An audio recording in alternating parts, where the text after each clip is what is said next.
శుభ సాయంత్రం. అందరికీ శుభం కలగాలి. శుభం అంటే మంచి. మన పెద్దలు ఏమంటారంటే శుభాన్ని, అది కూడా సాంస్క్రిట్ అని, మాతృభాషలో ఇంకా దగ్గరగా ఉన్న పదం ఏంటి, మంచి. మంచి జరగాలరా బాబు అంటారు. అది నిజమైన తెలుగు పదం. ఇప్పుడే మురళీకృష్ణ గారు చెప్పినట్టు ఇక్కడున్న క్రాంతి కుమార్ గారు, బాలు, ఫణి వాళ్ళు నిస్వార్థమైన నాణ్యమైన విజ్ఞానాన్ని మీ అందరికీ గత 5-6 సంవత్సరాల నుంచి అందిస్తూ ఎంతోమంది శిక్షణ ఇచ్చి వాళ్ళు ఎన్నో ఉన్నత స్థానాల్లోకి వెళ్ళే ప్రాతిపదిక, ఫుట్ స్టెప్, మొదటి అడుగు ఇక్కడ నేర్చుకుని వెళ్ళి బహుశా వాళ్ళు ఇక్కడికి వచ్చి మేము ఇక్కడ నేర్చుకోబట్టే పైదాకా వెళ్ళామని చెప్పే పరిస్థితి కూడా అవుతుంది. అలాంటి గొప్ప కేంద్రం ఇది. ఈ కేంద్రం నిస్వార్థమైన కేంద్రం. మీరు ఎక్కడైనా నేర్చుకోవచ్చు. స్వార్థం ఉంటుంది, దానిలో డబ్బులు చేసుకుంటారు, మీకు పూర్తి విజ్ఞానాన్ని అందించరు. ఇన్నింటి మధ్యన ఇవన్నీ ఇక్కడ జరగాలంటే వాళ్ళు కంప్యూటర్ కోర్స్కి ఒక ఇది ప్రయోగశాల, దాని తర్వాత ఫీల్డు, క్షేత్రంలో జరిగేవి ఇవన్నీ ఉంటాయి. మొదటగా మీకు చెప్పాల్సింది మాతృభాష అనేది చాలా అవసరమైంది. మాతృభాషలో మనం గనక చదువుకుంటే ఒక జనరేషన్ ముందుకు వెళ్ళిపోతాం. ఎందుకు కారణం అంటే అది ఐక్యరాజ్య సమితి గమనించింది ఈ విషయాన్ని. ఎవరైనా సరే వాళ్ళ మాతృభాషలో చదువుకోవాలి అని. వాళ్ళకి ఎందుకు వచ్చిందంటే ఇది కొంచెం డీటెయిల్గా చెప్తాను, కొంచెం టైం పడుతుంది, ఓపికేనండి. మీరు భవిష్యత్తులో వీటిని ఎక్కడ మర్చిపోరు. నాకు 80 సంవత్సరాలు. నేను మెదలకుండా కూర్చోవచ్చు, కానీ నేను కూర్చోలేను. నా పద్ధతి అది. మీ అందరూ మోటివేట్ అయ్యి నేర్చుకుని వెళ్ళి ఏదో ఒకటి ప్రారంభించి, ఇది ప్రారంభించాం ఈరోజు, లేదా ఈ నెల, ఈ సంవత్సరం అని మీరు ఆ స్థాయికి ఎదిగితే నేను నిజంగా ధన్యుణ్ణి. కారణం ఏమి లేదు. మాతృభాష విషయంలో ఐక్యరాజ్య సమితి ఫిబ్రవరి 23నో 22నో 21నో చేస్తుంది అంతర్జాతీయ మాతృభాష దినోత్సవాన్ని. వాళ్ళు ఎందుకు చేశారంటే ఒక తండ్రి దంపతులు వాళ్ళు ఒక దేశంలో ఉన్న గిరిజనులు, ఆ గిరిజనులకు ఒక బిడ్డ కలిగితే ఆ కలిగిన బిడ్డని మంచి పాలనా భాష చదివించాలని వాళ్ళ ఉద్దేశం. బిడ్డ పుట్టిన అక్కడ ఏంటంటే మనలా కాకుండా అక్కడున్న పద్ధతుల్లో ఉన్న సమాజంలో కొంతమంది పిల్లల్ని పెంచుతారు. మీకు ఎలా కావాలో అలా పెంచుతాం, మీకేం కావాలో చెప్పండి, మాకు మీరు మీకేం కావాలన్నా వీళ్ళు ఇస్తారు. ఇది జరుగుతూ ఉండగా వాళ్ళిద్దరూ దంపతులు ఇద్దరు కలిసి బిడ్డను కంటారు. తల్లి చనిపోతుంది, తండ్రి ఉంటాడు. ఈ బిడ్డను తీసుకెళ్ళి, ఇది యునైటెడ్ నేషన్స్లో జరిగిన వృత్తాంతమే నేను చెప్తున్నా. తీసుకెళ్ళినాక వాళ్ళు పెంచమంటే వీళ్ళకి డబ్బు బాగా సంపాదించున్నారు గిరిజనులైనా, అందుకని మా అబ్బాయిని పాలనా భాషకి నేర్పండి అన్నారు. పాలనా భాషలో నేర్పడానికి ఎంతైనా ఖర్చు పెట్టి చేయించాలని. అంటే అధికారులుగా అవ్వాలి మా అబ్బాయి అని. మన తల్లిదండ్రులకి లేదా మీకు కోరికలు మనకు ఎంత ఉంటే అట్లాంటి కోరిక వాళ్ళకి జరిగింది. ఆయన ఏం చేశాడు, పాలనా భాష బిడ్డను చిన్నప్పుడే తీసుకెళ్ళి అప్పచెప్పారు. పెరిగాడు, పెద్దడయ్యాడు. ఎంత పెద్దడయ్యాడంటే ఆ దేశానికి దిశ నిర్ణయించే వ్యక్తిగా పెరిగాడు. అంత స్థాయికి పెరిగాడు ఆ కుర్రాడు. కానీ వాళ్ళ నాన్న దగ్గరికి వెళ్తే భాష లేదు వాళ్ళిద్దరి మధ్యన. చిన్నప్పుడు వెళ్ళిపోయాడు, గిరిజన భాష అతందేం పాలనా భాష, పుట్టిన కాడి నుంచి పాలనా భాష. చూడండి ఎంత కష్టమైన సమస్య అది. అది వింటే అసలు కళ్ళం నీళ్ళు వస్తాయి. పాలనా భాష తండ్రికి పెంచి అక్కడికి తీసుకెళ్ళి చేస్తే చివరికి ఆ దేశాన్ని, ఉదాహరణకి ఈ దేశాన్ని మనం ఏమంటాం, క్యాబినెట్ సెక్రటరీ అంటాం. క్యాబినెట్ సెక్రటరీ అనేవాళ్ళు పాలనలో దక్షత ఉన్నవాళ్ళు ఆ స్థాయికి ఎదుగుతారు. మనకి ఒక క్యాబినెట్ సెక్రటరీ మన తెలుగువాడు ఆయన ఇప్పటికీ ఉన్నారు. ఆయన పేరు గుర్తురావు, బాగా నేను కూడా మాట్లాడుతూనే ఉంటాను. ఇట్లా మన దగ్గరికి రమ్మని ఆయన వచ్చే అంత చనువు ఉంది. పెద్ద రిటైర్ అయిపోయి కూడా 20 ఏళ్ళైనా ఇవాళకి ఆరోగ్యంగా అన్ని విషయాల గురించి ఆలోచించే వ్యక్తి. ఇలా మనం కవతరం అండి ఆయనది, గుడివాడ దగ్గర. ఓకే, ఇట్లా జరుగుతూ ఉంటుంది. ఈ జరుగుతూ ఉండంటే పాలన స్థాయికి పెరిగి ఆయన అక్కడికి వచ్చాడు అని అంటే, మనం ఇక్కడ తెలుగు భాష అని ఎందుకంటున్నామంటే, మనం ఒకటి చదువుకుని మనకు తెలవకుండా ఇంగ్లీష్లోకి మళ్ళీ మనం రాయాల్సి వస్తుంది. తెలుగు నుంచి ఇంగ్లీషు ఈ బ్రెయిన్ అది కన్వర్ట్ చేయాలి, దానికి కొంత ఎనర్జీ ఖర్చు అవుతుంది. తర్వాత అక్కడి నుంచి మళ్ళీ ఇంగ్లీష్ని తెలుగులో కన్వర్ట్ చేయాలి. అదే కనుక నేను నా భాషలో నాకు సైన్సో, నా భాషలో నాకు ఇంజనీరింగో, ఇంకోటో స్కిల్లో నేర్పితే అది నాకు ఇన్ని ఇబ్బందులు నా తలకు మెదడుకు ఉండదు. కానీ అవన్నీ లేకుండా నీ భాషలో మీరు నేర్చుకున్నారనుకోండి, ఎంతో గొప్పది. అలాంటి వాటిల్లో మొదటగా మన భాష గురించి ప్రపంచానికి తెలిసింది మన తిరుపతి ఏంటంటే పద్యాలు వెంకటకవులు కాదు, ఆయన దేవుడి మీద రాసుకుంటే వెళ్ళే అన్నమయ్య కీర్తనలో సినిమా కూడా వచ్చినది. అన్నమయ్య కీర్తనలో ఆ రోజుల్లో 200 సంవత్సరాల క్రితం ఏంటో చాలా తీగా ఉన్నాయని తీసుకెళ్ళి అక్కడ యూరోప్లో ఈయన తీసుకెళ్ళి మాట్లాడిస్తారు, పాడిస్తారు. కీర్తనలన్నీ చాలా గొప్ప కీర్తనలు, అవి తెలుగులోనే ఉన్నాయి. ఇప్పుడు వాళ్ళకి అవి తెలుగులోనే ఉంటాయి, మిగిలిన ఎన్ని భాషలు పక్కనున్నా. అంత తీగా రాశారు ఆయన. తర్వాత పాటలు పాడారు కూడా. ఆ తర్వాత ఇంకో గొప్ప అద్భుతమైనది ఏం జరిగిందంటే, 2 సంవత్సరాల నాడు ఒక RRR అనే పాటకి ప్రపంచం అంతా కదిలిపోయింది. ఏదో ఆ పాట ఏం పాట, నాటు నాటు. అది ఆ పాట ఎంతవరకు వెళ్ళిందంటే, టెస్లాన్ అని పెద్ద ప్రపంచంలోని బిగ్గెస్ట్ కారు తయారు చేసే ఆయన కార్లు అమ్ముకుంటాకి ఈ మ్యూజిక్ పెట్టి కార్లు కాడ పెట్టి పాట పెట్టి అతను మార్కెటింగ్ చేస్తాడు.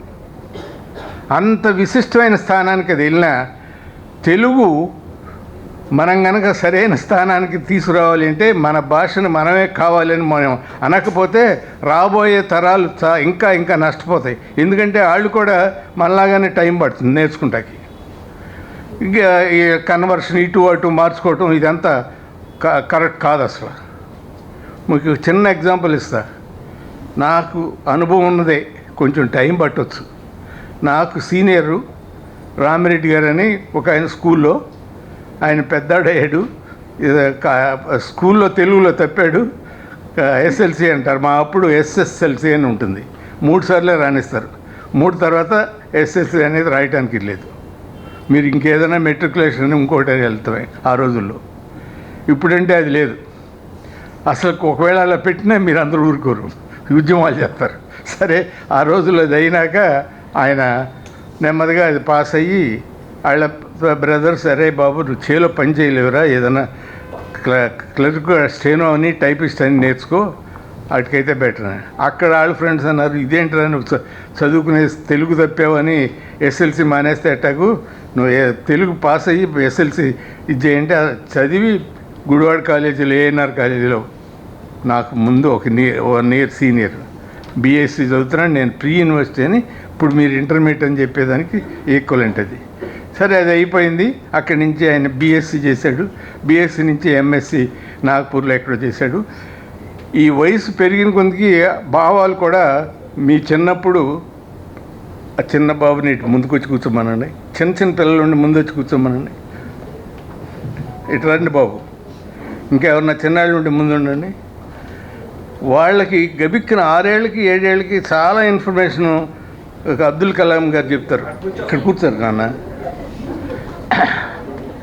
ఇంటా ఉండు, నీకు నచ్చింది నువ్వు, లేకపోతే వదిలేయి. సరే, ఆయన ఇట్లా అయినాక ఆయన ఎదిగిన కొందికి ఆలోచన విధానం పెరిగి నేను వెళ్ళి యుఎస్లో పోస్ట్ గ్రాడ్యుయేషన్ చేయాలి, లేకపోతే డిగ్రీ రీసెర్చ్ చేయాలని పెట్టుకున్నాడు. ఆ రోజుల్లో డైరెక్ట్గా రారా బాబు నీకు అన్నీ మేమే పెడతాం రా, ఇప్పుడు కాదు అట్లా, ఆ రోజుల్లో అట్లాగే ఉండే ఎవరు వెళ్ళినా.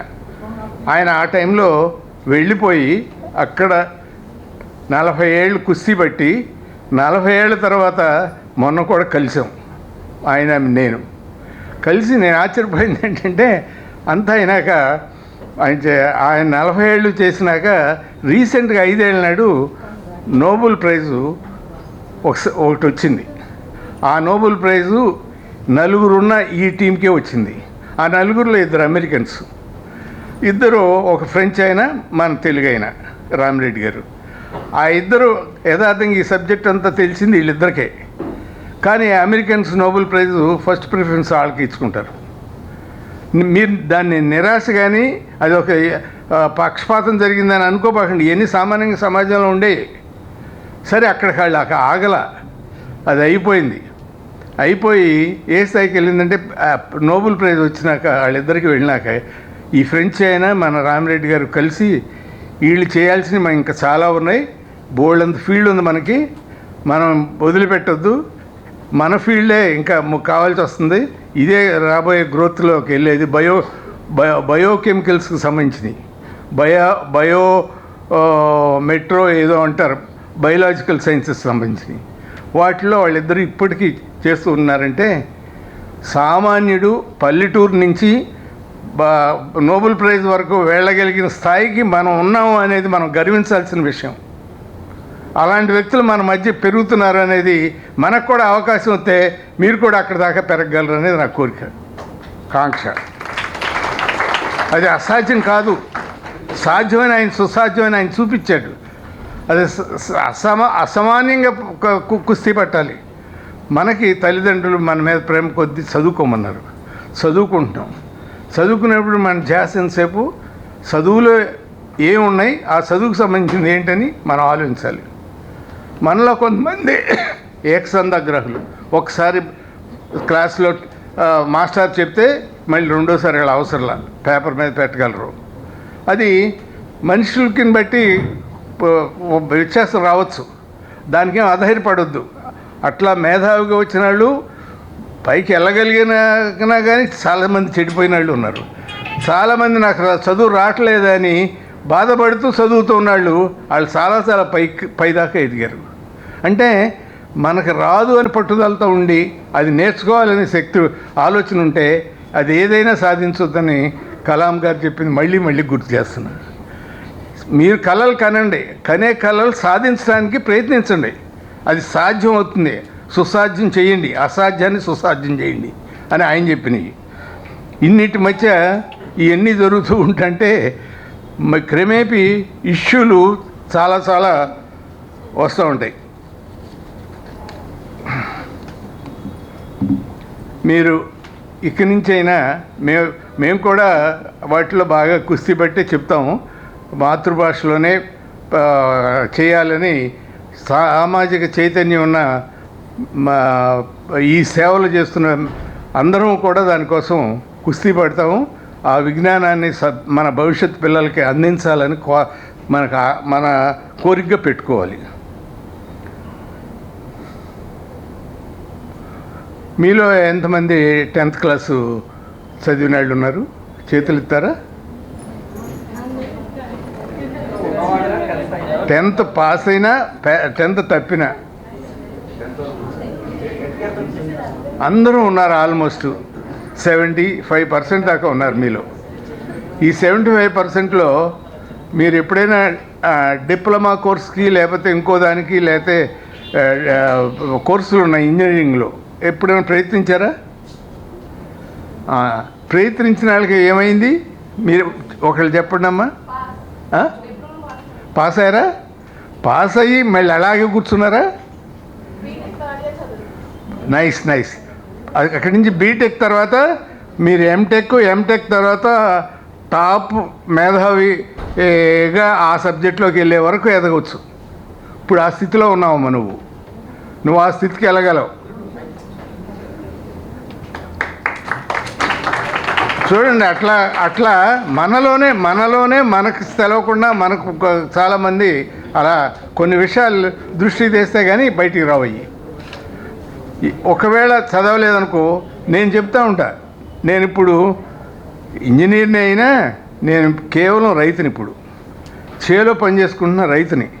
నా దగ్గర కూడా పని చేసుకుంటూ ఉంటారు పిల్లలు, మీ వయసు వాళ్ళు వచ్చి చేలో పని చేస్తుంటే ఏంటమ్మా అంటే ఇంతవరకు చదువు, నువ్వు డిప్లొమా చదువు, పరీక్షలకి వెళితే వాళ్ళు పాస్ చేసేస్తారు. వాళ్ళు ఏంటంటే ఆ చదువుకుంటాను అంటే గవర్నమెంట్లో ఆడపిల్లలకి మరీ ఎక్కువగా ఉన్నాయి.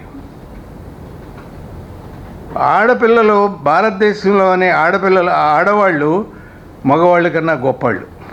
ఆ మాట అంటే మగాళ్ళకి కోపం రాకూడదు. ఎందుకంటే ప్రపంచంలో ఎక్కడ ఇంత లేదు. మగవాళ్ళం మేమేం చేస్తామంటే బజార్కి వెళ్ళి కొనుక్కురావాలంటే ఆ కొనుక్కొచ్చేది అంచనా కూడా వేయం. గబగబా జేబులో డబ్బులు పెట్టుకుని కావాల్సింది కొనుక్కుని వస్తాం. కానీ మన అమ్మ కానీ, చెల్లి కానీ, తల్లి కానీ, మన అక్క కానీ వాళ్ళు ఏం చేస్తారు, మార్కెట్కి వెళ్ళి కాయలు కొనుక్కురావాలి, లేకపోతే ఇంకొక వస్తువు కొనాలి. ఇవన్నీ ప్లాన్ చేసుకుంటా అతి జాగ్రత్తగా డిజైన్ చేసుకోవచ్చు ఇంటికి కావాల్సినవి. ఎక్కడైనా మనం చేస్తామా? అది మనం చేయలేము. రెండోది, వాళ్ళు ఇంటికి వెళ్ళినాక ఆలోచిస్తే వాళ్ళు వంట చేసేటప్పుడు మిగిలిన ప్రపంచం కన్నా హిందూ దేశంలో ఉన్న, అంటే భారతదేశంలో ఉన్న అందరం పిల్లలు అందరూ కూడా జెనెటిక్గా అవన్నీ వచ్చినాయని చెప్పడానికి చెప్తున్నా. వంట చేసేసినాక భోజనం చేసేటప్పుడు మనం ఏమంటాం, ఉప్పు ఎక్కువైంది అన్నాం, లేదా ఉప్పు తక్కువైంది అన్నాం. ఆ ఉప్పు కరెక్ట్గా వేయటానికి వాళ్ళు ఎంత జడ్జిమెంట్ కావాలి, ఎంత బెస్ట్ కెమికల్ ఇంజనీర్ అవ్వాలి వాళ్ళు, ఆలోచించండి. ఈ మనం నేర్చుకోవాలి వాళ్ళ దగ్గర నుంచి. ఇప్పుడు మనం కూడా వంట చేస్తాం, వాళ్ళు చేయట్లా. ఇంట్లో ఆ పరిస్థితి కూడా వచ్చేసినాయి. అది మంచిదే, కానీ అట్లాగే ముగ్గేస్తారు. ఎంత పేషెన్స్ కావాలి. ఒక డ్రాయింగ్ మీద మనకు గీమంటే, స్కెచ్ గీమంటే అది నానా స్కేల్స్ అని మెజర్మెంట్లని పెట్టి కుస్తీ పడతాం. వాళ్ళు బొట్లు పెట్టి ఆ ఎదురుగా గేట్ ఉందా, గుమ్మం ఉందా, గేట్ ఉందా అని పెద్ద ముగ్గేయాలా, చిన్న ముగ్గేయాలా, ఆ బొట్లు పెట్టి లెక్కేసుకెళ్ళిపోతారు. అసలు అది ఒక్కోసారి ఒక్కో స్కిల్ అలా వస్తూ ఉంటుంది.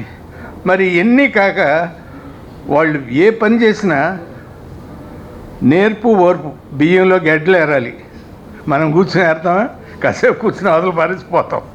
వాళ్ళు అట్లా కాదు, ఆ గడ్డలు వడ్డీ గింజలు అవన్నీ తీసేసి మన వంటకు కావాల్సిన విధంగా తయారు చేసి పెడతారు.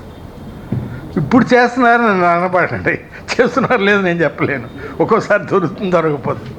కానీ ఇన్నిటి మధ్య మన భారతదేశ స్త్రీ వీటన్నిటిలోనూ అదే విదేశాల్లో ఉన్న స్త్రీకి ఇవన్నీ రావు. నువ్వు వచ్చావు ముందు నువ్వు చేసి పెట్టు, నేను ఇప్పుడు లేట్గా వచ్చాను, నేను చేయమంటావు ఏంటి అని అంటారు.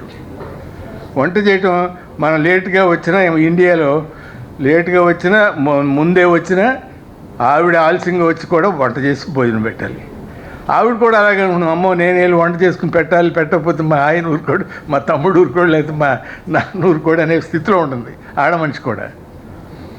ఇన్నిటిని గ్రహించాలి అంటే ఎంత స్థాయిని మనం వాళ్ళు ఉన్న కంప్యూటర్ యుగంలో కంప్యూటర్ నాలెడ్జ్తో ఎక్కడెక్కడ డేటాని మనం ఎంతెంత సెలెక్ట్ చేసుకోవచ్చు.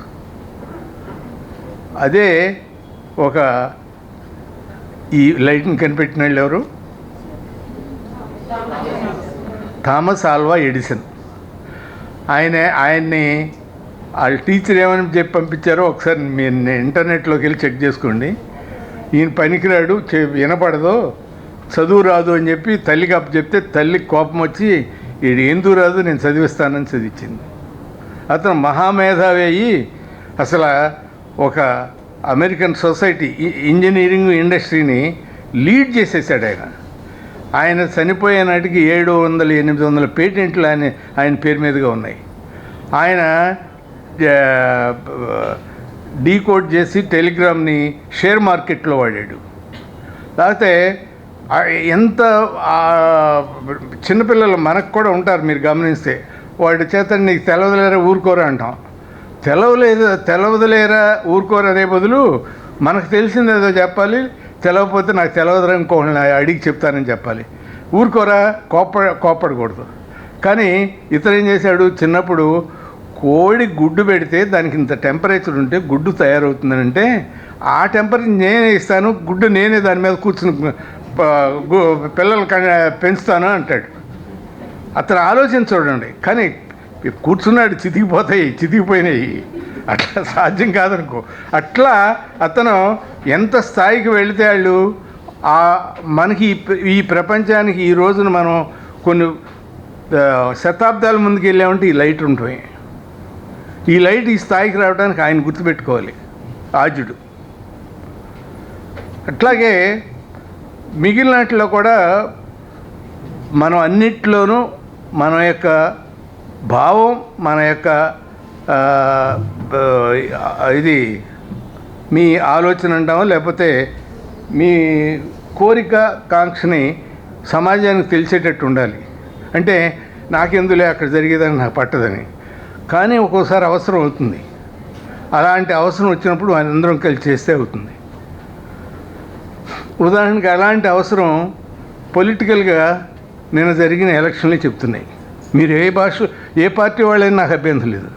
జరిగిన విధానంలో తప్పు జరిగింది అనేది జనమంతా కలిసి ఏకంగా బాధేశారు. జనమంతా కలిసి అరే నేనేం తప్పు చేయలేదు, నేను బోళ్ళంత కష్టపడ్డాను, బోళ్ళంత చేశాను, ఆయన బాధపడుతున్నాడు. నువ్వు చేసింది బోళ్ళంత చేశావు, కానీ మిగిలిన వాటన్నింటినీ పట్టించుకోకుండా వదిలేసావు.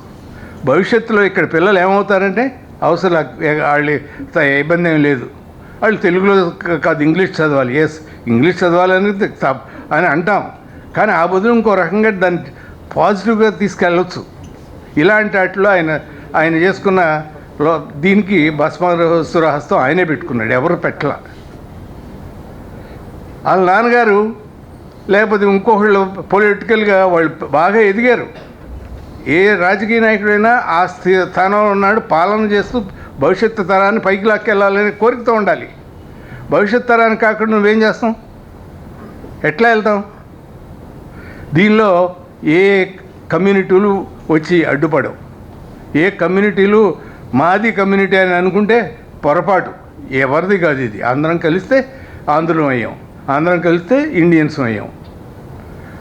ఆంధ్రులకు ఒక చరిత్ర ఉంది, అది చాలా కష్టమైంది, మీకు ఇప్పుడే చెప్పను. అది ఆ లాజిక్స్ ప్రకారం వాళ్ళు నిన్న జరిగిన దాంట్లో కూడా ఆ రిజల్టే వచ్చింది. ఎప్పటి నుంచో మన ఇది ద్రవిడులు అక్కడ పాలన చేసి నగరాలు కట్టి నగరాల్లో ఎలా ఉండాలని చెప్పి కట్టిన 3000-5000 సంవత్సరాల క్రితం కట్టిన వాళ్ళు మళ్ళీ ఆర్యులు అక్కడికి వచ్చి నెడితే కిందకి వచ్చిన దాన్ని లీడ్ చేసుకుని కూడా ఆంధ్రులే అని ఇన్నిటికీ కామన్గా ఫ్యాక్ట్ ఉంది. కాబట్టి ఒక శాపం కూడా ఉంది. వీళ్ళు ఏ పని పుచ్చుకున్నా ఆలస్యంగా జరుగుతుంది, కానీ పట్టుకున్న పని అవుతుంది. వాళ్ళు పట్టుకుంటే వదిలిపెట్టరు. వీళ్ళందరికీ కామన్ ఫ్యాక్టర్ ఒకటి ఉంది, వీళ్ళు మేము అని అనుకోరు. ఇక్కడ ఈ కామన్ ఫ్యాక్టర్లో ఉక్కు ఫ్యాక్టరీ ఒకటి ఎగ్జాంపుల్గా చెప్తా. లేటెస్ట్గా ఉక్కు ఫ్యాక్టరీ, మేము ఆ ఉక్కు ఫ్యాక్టరీ వచ్చేటప్పుడు మేము అప్పుడు చదువుకుంటున్నాళ్ళం. ఉక్కు ఆంధ్రుల హక్కు అన్నాం, మీకు ఇప్పటికీ వింటూ ఉంటారు అక్కడక్కడ. విశాఖ ఉక్కు ఆంధ్రుల హక్కు అని నినాదం అప్పుడున్న తెన్నేటి విశ్వనాథం గారు కానీ మిగిలిన వాళ్ళు కానీ చెప్పినాయి. సరే, అసలు నిదానంగా చెప్పాలంటే ఉక్కు ఫ్యాక్టరీ మన దగ్గర పెట్టడానికి ఏ విధంగానూ టెక్నికల్గా కరెక్ట్ కాదు. ఎందుకంటే మైన్ దగ్గరన్నా పెట్టాలి, అంటే ఎక్కడైతే ఓర్ వస్తుందో ఆ ఓర్ దగ్గరన్నా పెట్టాలి ఫ్యాక్టరీ, లేదా ఎక్కడైతే అమ్మకం ఉందో అక్కడైనా పెట్టాలి. రెండూ లేవు అక్కడ. అయినా సరే మనతో పాటు ప్యారలల్గా కర్ణాటక వాళ్ళు కూడా చేశారు. విధంగా కర్ణాటక వాళ్ళది ఉక్కు ఫ్యాక్టరీ అక్కడే పెట్టాలి. కుందేరు ముక్కని మంచి ఐరన్ ఓరు, దానికి క్వాలిటీ మంచి ఐరన్ వచ్చేది, అక్కడ పెట్టాల్సింది. వాళ్ళు కర్ణాటక వాళ్ళు కొంత లెక్క వచ్చి ఆగిపోయారు. కానీ మన వాళ్ళు పట్టుకున్నారు. ఇందిరాగాంధీ గారు ప్రైమ్ మినిస్టరు, అసలు ఇక్కడ పెట్టడం ఏంటని అన్నావిడ. చివరికి కాలం తీసుకుని అమృతరావు లాంటి వాళ్ళు 100 రోజులు చేయటం వల్ల అది వచ్చింది. ఇవాళ ఆ ఉక్కు ఫ్యాక్టరీ మళ్ళీ ఎవరికో అమ్మేయాలని చూస్తున్నారు. ఈ ప్రభుత్వాలు కూడా మోసాలు చేస్తున్నాయి ప్రజలందరినీ. ఇవన్నీ ఇలాంటి సేవ చేస్తున్న కమ్యూనిస్ట్ భావాలు ఉన్న ఈ కేంద్రాలు లాంటివి చేయబట్టి అక్కడక్కడ ఆగుతున్నాయి. దయచేసి అర్థం చేసుకోండి, లేకపోతే ఆగవు.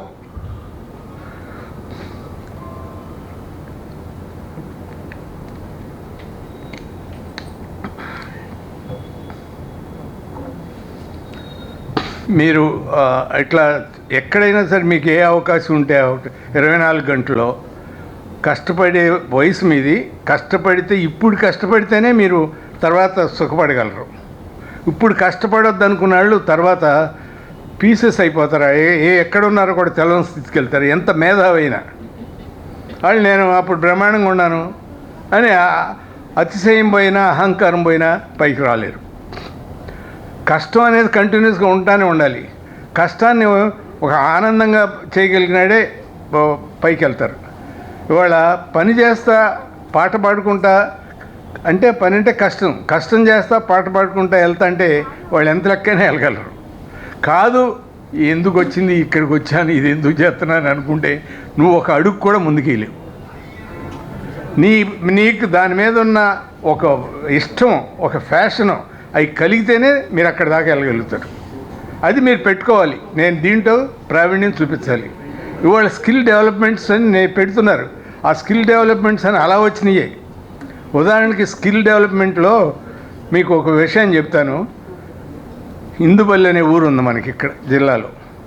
తెలిసే తెలవదు మీకు ఎవరికైనా తెలుసా? ఇందుపల్లి అని మానికొండ దగ్గర ఉంటుంది. అక్కడి నుంచి ఒక వంటాయన్ని అమెరికా తీసుకెళ్తారు. ఏంటి ఆయన స్కిల్ అంటే ఆయన వంట అంత గొప్పది అని తీసుకెళ్ళారు. ఒక స్టార్ అయ్యాడు. ఒక స్టార్, చిరంజీవి స్టార్ అయ్యాడు. ఎప్పుడయ్యాడు? ఎంతో కష్టపడి వెళ్తే మరి మిగిలిన హీరోలను అంతగా గౌరవించమే. ఒక హీరో నాయకుడు అయ్యాడు ఎన్టీఆర్. ఆయన ఇది వదిలిపెట్టి అయ్యి ఏమైనా సరే చేయాలన్నాడు. రెండూ కలిపి చేశాడు. దేశాన్ని శాసించిన రోజులు అయ్యి. అలా ఎవరు వృత్తిలో వాళ్ళు నైపుణ్యాన్ని సంపాదించుకుంటే మనం ఎక్కడి దాకానే వెళ్ళగలం అనేది నాకు పూర్తి నమ్మకం. మనం ఏమీ ఫెయిల్ అవ్వం. ఫెయిల్ అయితే ఫెయిల్లో లోపం ఏంటో ఎతకండి, దానికి పరిష్కారం ఏం దొరుకుతుందో ఎతకండి. మనం చేస్తూ ఉంటే కొన్ని మనకు తెలవు. మనం అడుగు ముందుకు వేసినాక కొన్ని సొల్యూషన్స్ వస్తూ ఉంటాయి. ఎందుకు నేను తోటలో పని చేస్తుంటాను. తోటలో పని చేస్తుంటే నాకు ఎన్నో ఆలోచనలు వస్తాయి. ఆ ఆలోచనలన్నీ 5 సంవత్సరాలు బోల్డెన్ మార్చుకుంటూ వచ్చే వ్యవసాయానికి ఇంజనీరింగ్ కావాలి, మనుషులు కావాలి, ఇంజనీరింగ్ కావాలి. మనుషుల్ని చక్కగా వాడుకోవాలి, మెషిన్లు వాడుకోవాలి. అన్ని మనుషులు చేయలేరు, చేయటానికి కూడా వాళ్ళ వ్యవస్థ అలా లేదు. అన్ని పనులు చేయటానికి ఎవరూ లేరు. మీరు ఉదాహరణకి పల్లెటూరులో అసలు పాలు కొనుక్కోవటం ఏంటి? అసలు పల్లెటూరులో పాలు వచ్చి పట్టణాలు తాగే రోజులు మనం వాళ్ళ అవన్నీ తీసేస్తే అవి ఫార్మ్స్ అని వాటి నుంచి వచ్చిన పాల కోసం ఎదురు చూడాల్సి వస్తుంది. ఆ పాలు ఎలాంటి మేత మేపితే మనకు అవి ఇచ్చినాయో ఆలోచిస్తే అదొక పెద్ద దుర్లభం, ఆలోచించలేము. సరే, ఇలా మనం అతి జాగ్రత్తగా మనం చేసుకుంటూ వెళితే ఏదైనా సాధించగలం అనేది నా పూర్తి నమ్మకం. చేసినట్లో కూడా చూశాను. నేను వెళ్ళి ఏమీ నడవలేను, అడుగు కూడా వేయలేననే స్థితిలో నాకు రకరకాల జబ్బులు వచ్చినాయి. అన్నీ ఆల్ ఇండియా పోస్టలైజ్ చేస్తూ అటు సర్వీసులు కూడా ఆల్ ఇండియా లెవెల్లో గవర్నమెంట్తో ఆర్గ్యుమెంట్లు చేసి నెగోషియేట్ చేసి అవసరమైతే సమ్మెలు కూడా చేసిన వాళ్ళం వాటికి సారథుల్లో నేను ఒకడిని. ఈ ఇన్నిటి మధ్యన జరిగిన వాటిని మనం ఎక్కడ ఏది ఎట్లా చేయాలి, ఎప్పుడు చేయాలి, దాన్ని సమయస్ఫూర్తి కాకుండా చేయకూడదు. చేస్తే ఇబ్బంది వస్తుంది.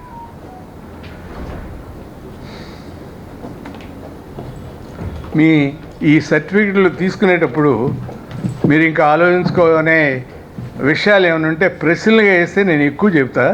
ప్రశ్నలుగా వేయకపోతే మీలో ఎవరో ఒకళ్ళు వేయండి. నాకు తెలవకపోవచ్చు, తెలిసింది చెప్తా, తెలవకపోతే ఇది చేద్దాం.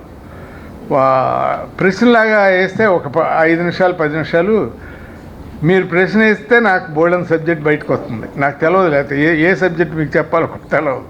అందుకని ఎవరైనా నన్ను నిలదీయండి, ఏంటి మీరు ఏంటని చెప్తాను, నేను చెప్తారా, ఏంటి షూట్ మీ.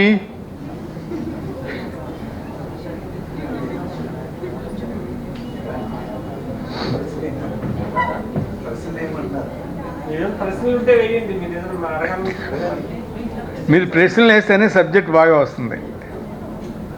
ఎవరైనా ఎరా బాబు నువ్వు వేయరా, నాకు నువ్వు వెయ్యి, ఏదోటి నీ తోచింది, ఎవరు ఏమనుకోరు.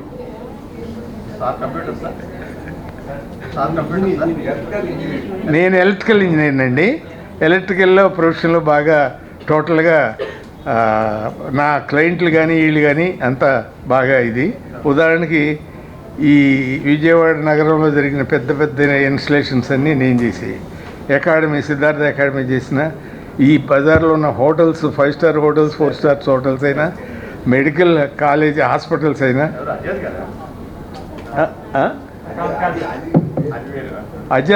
అజాద్ పిల్లలు వాళ్ళు 2వ తరం బాగా వచ్చారు, వాళ్ళు బాగా వచ్చారు.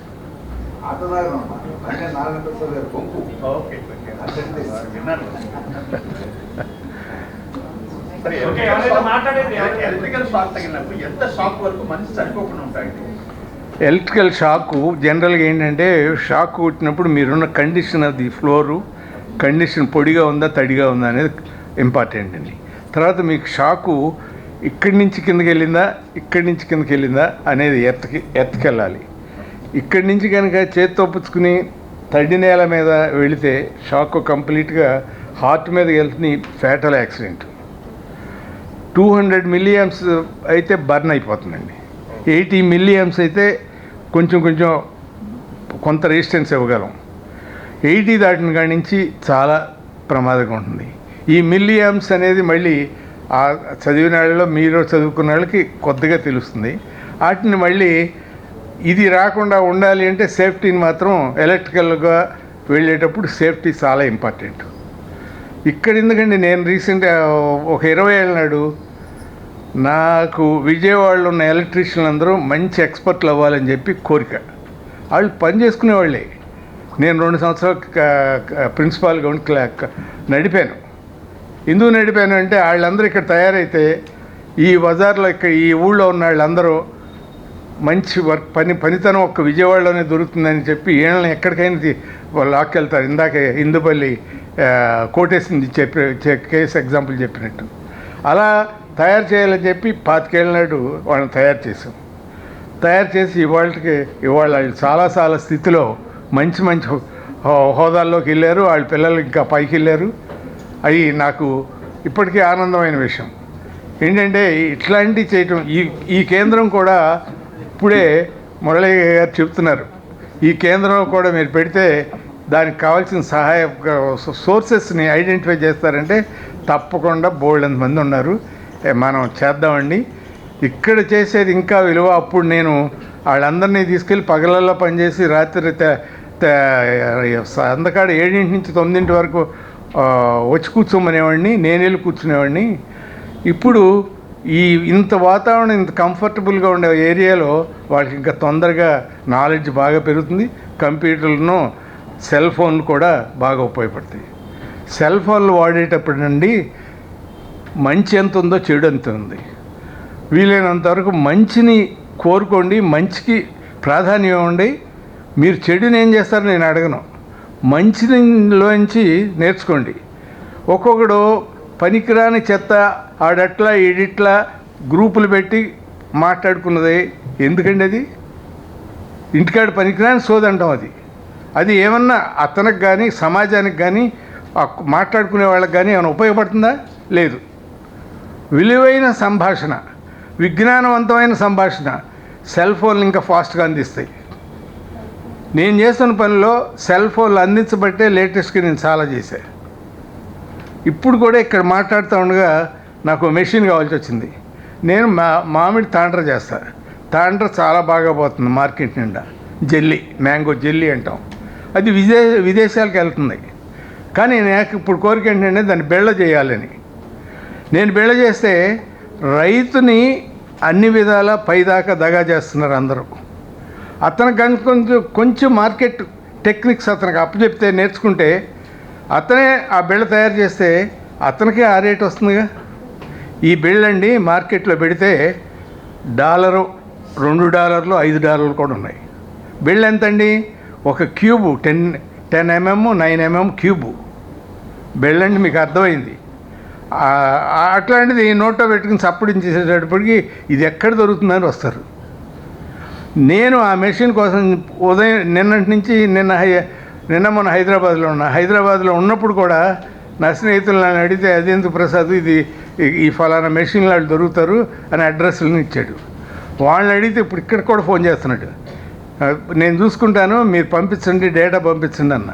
కోయంబత్తూరులో మేము చేస్తామండి అని ఫోను. అంటే మెషిన్లు తయారు చేసేవాళ్ళు ఉన్నారు.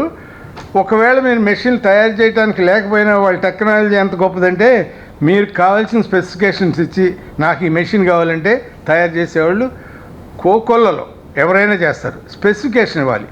మనకేం కావాలి? మామిడికాయకి మంచి క్వాలిటీ కాయకి గుణాలు ఇవి, తీపి ఉండాలి, నిలవ ఉండాలి, లేకపోతే అది రసాయనాలు లేనిది అవ్వాలి. ఈ 3 ఫ్యాక్టర్లో పెట్టి తయారు చేయమంటే గ్యాడ్జెట్ వచ్చేసేస్తుందండి. కానీ అక్కడ దాకా వెళ్ళాం. ఇప్పుడు అందరూ ఆర్గానిక్ అంటారు, అసలు ఆర్గానిక్ ఏంటో తెలియదు. నిజమో కాదో ఆయన నారాయణ ప్రసాద్ ఆర్గానిక్ అంటున్నాడు. ఆర్గానిక్ నమ్మేది ఎట్లా? నమ్మడానికి మార్గాలు లేవే. నిజంగా వినియోగదారుడు బాధపడుతున్నాడు. కానీ ప్రభుత్వాలు కనుక ఆలోచిస్తే ఇది చాలా సింపుల్ గ్యాడ్జెట్. ఇన్ని రకాల మెషిన్లు మనం మన పొల్యూషన్ కోసం మెషిన్లు పెట్టుకుని ఎన్ని వేలాది మంది దాని మీద బతుకుతున్నా వెహికల్స్కి. లేకపోతే ఆర్టీసీలోనో మీరు వెళ్ళిన చాటో కొన్ని విషయాలు మీరు వాళ్ళకి ఇస్తే టక చేసి ఇస్తున్నారా లేదా? మీ లైసెన్స్ అవని ఇంకోటని ఏ కాగితం పట్టుకెళ్ళినా ఇన్ని పెట్టుకున్నాళ్ళు ఈ పెట్టుకోవడం కష్టం కాదు. ఈ విషయం మీద నేను గవర్నమెంట్కి రాశాను. గవర్నమెంట్ ఆఫ్ ఇండియాకి, ఇప్పుడున్న ప్రభుత్వానికి, ఇప్పుడున్న పార్టీ ప్రెసిడెంట్ నడ్డా గారిని పర్సనల్గా కలిసా. ఇది చేస్తేనండి కోట్లాది మంది దీని మీద పెరుగుతారు, గుణమైన క్వాలిటీని చూపించవచ్చు. నారాయణ ప్రసాద్ మంచిది అంటున్నాడు, అవునో కాదా అంటే బజార్లో ఈ 4 దగ్గరికి వెళ్ళి ఈయన ఇచ్చింది తీసుకుని నాతో చెప్పకుండానే నన్ను మాట్లాడాలంటే ఆయనతో ఎందుకు, ఆయన అట్లాగే అంటారు. మనం అట్లా కాకుండా మీరు 4-5 సార్లు చెక్ చేసుకోండి. ఆటోమేటిక్గా చెక్ చేసుకోవడానికి ఎక్కువ ఖరీదు అవదవు ఈ గ్యాడ్జెట్స్ కాబట్టి. ఇప్పుడు మీరు ఎట్లా సర్వీసులు పొందుతున్నారో అక్కడ కూడా అవుతుంది. మొదటిసారి చేసేసినాక మీకు పూర్తి నమ్మకం వస్తుంది కదా. మురళీకృష్ణ గారు చెప్తున్నారు పెట్రోల్ బంక్ అంటే మాదేనని, నారాయణ ప్రసాదే అని, ఇండియన్ ఆయిల్ అని అనరట. నిజమే, నేను ఒప్పుకుంటా. కానీ నేను ఎప్పుడు బంకులో ఉండనండి. నారాయణ ప్రసాద్ ఎవరో బంకులో వాళ్ళకి కూడా తెలియదండి. కానీ అక్కడ జరిగే ప్రతి నిమిషం అది ఎట్లా జరుగుతుంది, ఎక్కడ లోపం జరుగుతుంది, ఎవరికైనా జరిగిందంటే వెంటనే యాక్షన్ తీసుకుంటారు. అలా మేనేజ్మెంట్ స్కిల్స్ మీలో బిల్డప్ చేసుకుని నేనంటే అప్పుడు అట్లా చేసుకున్నా. మీరు ఇక్కడ కూర్చుంటే అక్కడ కెమెరా పెట్టి నిజంగా జరుగుతుందా, ఆయన కస్టమర్ చెప్పినట్టు ఉందా లేదా అని మీరు చెక్ చేయొచ్చు కదా. ఇవాళ అంత టెక్నాలజీ వచ్చింది కదా. నేను అసలు ఏమీ వాడలా. నాకు కావాల్సింది అక్కడున్న సర్వీస్లో లోపం జరగకూడదు, నా స్టాఫ్ వినియోగదారుని మోసం చేయకూడదు. గాంధీ గారు ఒకటి చెప్పారు, మీరు కస్టమర్ సర్వీస్ అంటే వినియోగదారుడు అంటే ఏంటి అని. వినియోగదారుడు మీకు దేవుళ్ళు అంటాడు. ఆయన మీ ప్రెమిసెస్కి వస్తే గౌరవించాలి. ఆయన ఏదో వస్తాడు కొట్టించుకుంటాడు వెళ్ళిపోతాడు. ఇట్లాంటి సూత్రాలు చెప్పి బ్యాంకులు బోర్డులు పెడతాయి, గాంధీ గారి కొటేషనే. కానీ బ్యాంకులు చేయవు ఆ పని. వాళ్ళు ఇప్పుడు మనం క్యూలో నుంచోవాలి లేకపోతే వెళ్ళిపోవాయా అంటాడు. నీ దగ్గరికి వచ్చింది నేను వెళ్ళిపోవడానికి రాలా, నువ్వు నాకు చేయాల్సిన సేవ నువ్వు జీతం పుచ్చుకున్నావు నాకు చెయ్యాలి, అలా ఉండాలి. అలాంటిది ఇలా చేసుకెళ్తే కానీ ఆ సర్వీస్లో క్వాలిటీ కానీ సర్వీస్లో పేరు కానీ రాదు. ఇంకా ఏంటి, ఇందాక ఎర్తింగ్ గురించి అడిగారు, చెప్పాను. ఇంకో ప్రశ్న ఏంటి చెప్తాను, ఎందుకంటే ఇది చెప్పగానే నేను ఎక్కడికి వెళ్ళాను చూడండి, ఎన్ని లెంగ్తలకి వెళ్ళాను. అట్లాగే కంప్యూటర్స్కి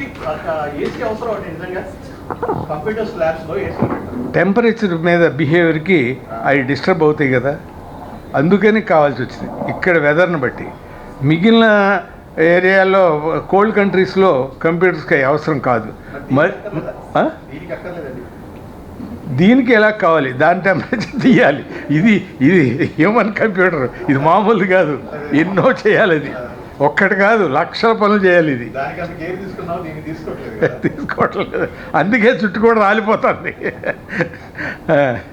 ఏమండి, ఇంకేమన్నా? మీరు కాదు, ఇంకా మిగిలిన వాళ్ళు అడగండి. మీరు కాదు వెంకట గారు, మీరు కాకుండా ఇంకేమన్నా?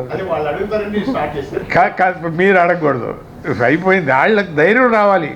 ఎవరైతే అడుగుతారో వాళ్ళే నిజంగా విజయవంతం అవుతారు. ఎందుకంటే ఇవాళ అడగలేని వాళ్ళు రేపు మీరు ఫ్యూచర్లో ఎవరిని అడుగుతారు? ఎప్పుడైనా టీచర్నైనా అడగాలి, మమ్మల్ని అయినా అడగాలి. అదేగా కలాం గారు మనతో చెప్పింది. పిల్లల దగ్గరికి వెళ్ళి మీరు వేసిన ప్రశ్న నేను సమాధానం చెప్పలేకపోతా, ఇన్ని కేసులు కూడా ఉంటాయి, కానీ నేను పిల్లల దగ్గరికి వెళ్తాను అన్నారు అబ్దుల్ కలాం గారు.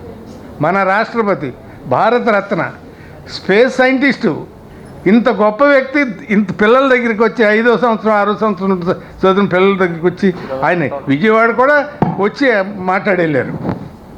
ఎక్కడ ఏది వదిలిపెట్టాలి. అట్లాంటి మహా వ్యక్తులు మనకు ఉన్నారు. మనం ఇంట్లో మన కమ్యూనిటీ, మనం ఇది చెత్త చెదారం అంతా మనం మాట్లాడుకునేటట్టు పాడు చేస్తున్నారు మన మనసుల్ని. అవి కాదు అసలు.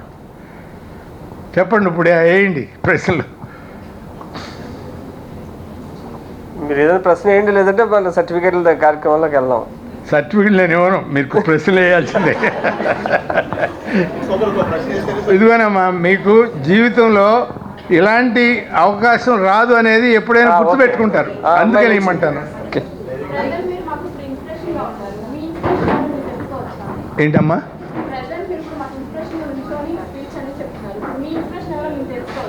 నాకు ఇన్స్పిరేషనా? కరెక్ట్, మంచి ప్రశ్న. నాకు ఇన్స్పిరేషన్ ఆ రోజున్న మోక్షగుండ విశ్వేశ్వరయ్య గారు ఇంజనీరింగ్ చదివేటప్పుడు. ఈ ప్రపంచం అంతటికీ, ఈ భారతదేశం అంతటికీ ఆయన గొప్ప వ్యక్తి. ఆ స్థాయికి నేను ఇంజనీరింగ్ చదువుకునేటప్పుడు ఆయన అంతకుముందు చిన్నప్పుడు నువ్వు అడిగిన ప్రశ్న మళ్ళీ వినకుండా నువ్వు ఏదో ఏట్లో వెళ్తే నేను చాలా ఇబ్బంది పడతా. నేను చిన్నప్పుడు నా ముందు చదువుతున్న మార్కులు బాగా వచ్చిన వాళ్ళకి ఆడికి మార్కులు వచ్చి నాకెందుకు రావని, అది ఇన్స్పిరేషన్. స్కూల్లో ఇన్స్పిరేషన్లో ఎస్ఎల్సీలో స్కూల్ ఫస్ట్ వచ్చాయి, సోషల్ స్టడీస్లో. అట్లా మళ్ళీ ఎస్ఎల్సీ అంటే మాకు అప్పుడు పెద్ద ఇంపార్టెంట్. అప్పుడు సెకండ్ వచ్చే, స్కూల్ సెకండ్ వచ్చే టోటల్ మార్క్స్లో. నా తోటైన నాకు అప్పట్లో 400 మార్కులు అంటే ఎస్ఎల్సీ మాకు ఇప్పుడు మీకు చాలా సింపుల్. అప్పుడు 400 మార్కులు 405 మార్కులు వచ్చింది నా ఫ్రెండ్కి. ఆ తర్వాత వచ్చింది నాకు 335. ఎంత గ్యాప్ ఉందో చూడండి. జనరల్గా ఉండేది 1-2 మార్కులే ఉంటాయి. ఆయన 405 మార్కులు వచ్చినాక కొన్ని దశాబ్దాలు అతను ఎవరో ఆ మార్కులు బీట్ చేయలే. ఆ తర్వాత ఆయన చదువుకుని సిద్ధార్థ దీనిలో మన వరంగల్ నేషనల్ ఇంజనీరింగ్ కాలేజీలో, అంటే గవర్నమెంట్ పెట్టిన రీజనల్ ఇంజనీరింగ్ కాలేజ్ అని పేరు, అసలు NIET అంటారు ఇప్పుడు. వాటిలో ఆయన ప్రిన్సిపల్ డైరెక్టర్ చేసి, ఇప్పుడు ఇక్కడ కూడా సిద్ధార్థ ఇంజనీరింగ్ కాలేజీలో కొన్నాళ్ళు ప్రిన్సిపాల్గా చేసి ఇవన్నీ కాదని ఇంటికాడ ఉన్నారు. ఇప్పుడు ఇంటికాడే ఉంటాడు ఆయన. ఇట్లా మరి ఆయన నేను పక్కన ఉన్న మా ఇద్దరి మధ్య ఉన్న వ్యత్యాసం అట్టగా నడుస్తూనే వెళ్ళిందిగా. అట్లానే మనం నిరాశ చెందకూడదుగా. ఏ స్థాయిలో ఉన్నా మనం ఆలోచించాలి, చేసుకుంటూ వెళ్తాం. నేను సమాధానం సరిగ్గా చెప్పానా? మీరు కూడా అంత స్థాయికి ఎదుగుతారు. కాబట్టి అడగటం అనేది చెయ్యండి.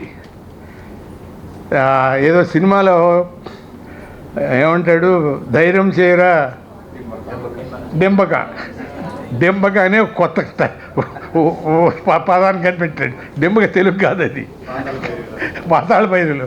ధైర్యం చేయరా దెంబక, రాజకుమారి లభించునంటాడు. వీడికి రాజకుమారి తోటలో పనిచేస్తున్న పనివాడికి రాజకుమారి ఎట్లా లభిస్తుంది? చివరికి లభించిందా లేదా? అసలు ఆ స్టోరీ పక్కన పెడితే ఆ గోల్ ఎట్టా అచీవ్ అయ్యాడనేది మనం చూసామా లేదా? ఆ సినిమాలో ఆ డైరెక్టర్ కానీ ఆ ప్రొడ్యూసర్ కానీ మనకు అందించాడా లేదా? ఎంత మెసేజ్ అది, సింపుల్ కాదు అట్లా. ఇంకా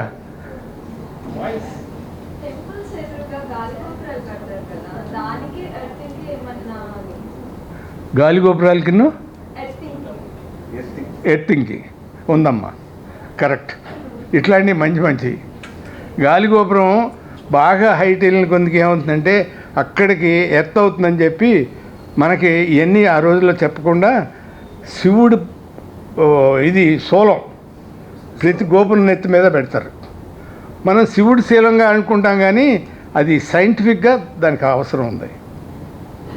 మీకు ఒక ఎగ్జాంపుల్ చెప్తాను ఇక్కడ, అంత చక్కగా అడిగావు కాబట్టి. దివిసీమ మొత్తం అక్కడ జనాలు కొట్టేసింది, జనాలు చచ్చిపోయారు. మీకు తెలియదు, మీలో కూడా మీ ముందు తరాల బాధితులు పిల్లలైతే తెలుస్తుంది, కానీ అంతమంది చనిపోయారు. ఎంత విపరీతమైన తుఫాన్ అంటే మామూలు కాదు. ఇక ఎక్కడాళ్ళు అక్కడ కదలకుండా నిక్కచ్చిగా 24 గంటలు ఎంతో కొట్టింది. ఏవిఎస్ రెడ్డి గారు ఇక్కడ కలెక్టర్ అప్పుడు, ఆయన వెళ్ళి ఆ బాడీలన్నింటినీ తీసి చేయటం కూడా జరిగింది. ఏవిఎస్ రెడ్డి గారే కదా. సరే 77 నేను ఏంటి ఇది అసలు, చెట్లు కాలిపోయినాయి, చెట్లు ఇరిగిపోయినాయి, చెట్ల మీదకి బళ్ళు ఎడ్లు కట్టే బళ్ళు చెట్ల మీద ఉన్నాయి. అంత నీరు వచ్చి పైకి లాక్కెళ్ళి ఆ నెత్తి మీద పెట్టేసినాయి, చెట్లు తగలడినాయి. ఏంటి ఒక పక్క వర్షం వస్తే చెట్లు తగలటం ఏంటని నాకు పట్టుకున్న ఇది ఏమైనా సరే దీని సంగతి ఏంటో చూడాలని. నేను రెఫరెన్స్ బుక్లు ఉంటాయి, అప్పటికే ఇంజనీరింగ్ అయ్యాను, కానీ కుతూహలం ఇది తెలుసుకోవాలి, ఎంతూజియాజం ఎక్కడ ఉంది ఏంటని రెఫరెన్స్ బుక్ తీసా. రెఫరెన్స్ బుక్లో ఒకసారి సెయింట్ ఆల్మో ఫైర్ అని పెట్టాడు. సెయింట్ ఆల్మో ఫైర్ అంటాడు, ఇదేంటని అది చదివే. ఆడు కూడా ఒక సెయింట్ అంటే మీకు తెలుసు, వాళ్ళ దీన్ని ఏమంటారండి, వాళ్ళని దేవతలు అంటాళ్ళు. అమెరికన్స్ సెయింట్లుగా పెట్టుకుంటారు. సెయింట్ ఆల్మో ఫైర్ అని పెట్టారు. పెడితే అది చదివే, ఓహో మనం ఇక్కడ చేయాల్సింది, ఇక్కడ చేయాల్సింది చాలా ఉందని చెప్పి నేనేం చేశాను, ఏంటి ఇవన్నీ ఇట్లా అంటున్నారని చెప్పి నేను లోతుగా వెళ్ళి అసలు బడబాగ్ని అని మన పెద్దవాళ్ళు ఎప్పుడో చెప్పారు. ఈ బడబాగ్ని ఎక్కడిది, సముద్రంలో బడబాగ్ని పడుతుందని చెప్పారు పెద్దవాళ్ళు ఎప్పుడో. అది నాకు మనసుకు వచ్చింది. అసలు బడబాగ్ని అంటున్నాడు, ఇక్కడ మంటలు వచ్చినాయి, ఇదేమైంది అని ఆలోచించారు. బాగా కుస్తీ పెట్టినాక అర్థమైపోయింది, మేఘాలు రుద్దుకుంటే మిలియన్స్ ఆఫ్ వోల్ట్స్ మధ్య ఈ మెరుపులు వస్తాయని మనందరం తెలిసిందే. ఈ మేఘాలు నీళ్లు తాగడం కోసం ఆ తుఫాన్లో ఆ సముద్రం దగ్గరికి చేరతాయి. ఒకదాని మధ్య వోల్టేజీ చాలా ఎక్కువగా ఉండి మిలియన్స్ ఆఫ్ వోల్టేజ్ ఉండి మెరుపులు మెరుస్తాయి అక్కడ. ఆ మెరిసిన మెరుపులకి కిందున్న నీళ్లు పైదాకా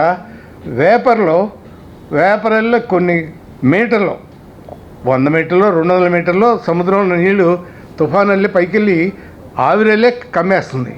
ఈ ఆవిరి ఏంటండి, ఉప్పు నీళ్ళు. ఈ మెరుపు ఏంటండి, ఇది ఈ మెరుపు నుంచి ఈ నేలకి ఇది వస్తుంది కాబట్టి ఇది బడబాగ్ని.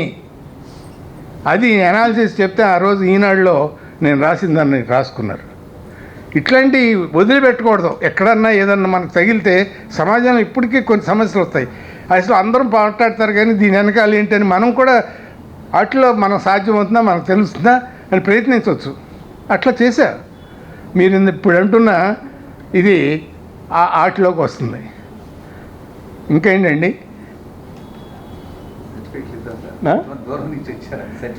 అట్లాగే మీరు ఏ నాటికైనా